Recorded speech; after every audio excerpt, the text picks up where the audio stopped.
Ang Makabayan Block, iminungkahi po dito sa tinatawag na BARS C. Nabigyan ng halos 200 million pesos na 2026 budget ang Office of the Vice President bilang pasahod sa mga empleyado.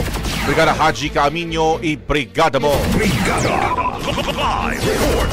Naninindigan na Makabayan Block sa Kamara na dapat tapyasan ang budget ng Office of the Vice President sa susunod na taon, bunsod umano ng hindi magandang pag-uugali na ipinakita ni Vice President Sara Duterte.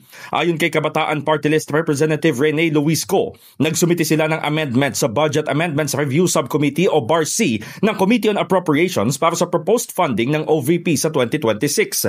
Mula sa proposal na mahigit 900 million pesos, nais-anya nila na ibaba ito sa 198 million pesos bilang pambayad lang sa sweldo ng mga kawani ng OVP.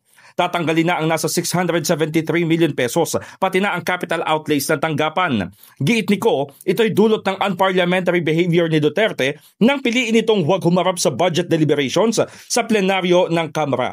Paninindigan natin to para hindi para ibigay yung mensahe na hindi po katanggap-tanggap na ganito babastusin ang taong bayan na nanghihingi ng eksplanasyon kung bakit ganito ang budget ng isang ahensya.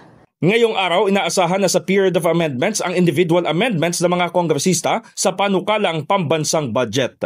In the heart of changing lives, ako si Brigada Haji Caaminio ng 105.1 Brigada News FM Manila, the Music and News Authority. Ang bahaging ito ay hatid sa atin ng Yummyvit ES3 Syrup. Simulang tuparin ang pangarap ng iyong anak. And starting now,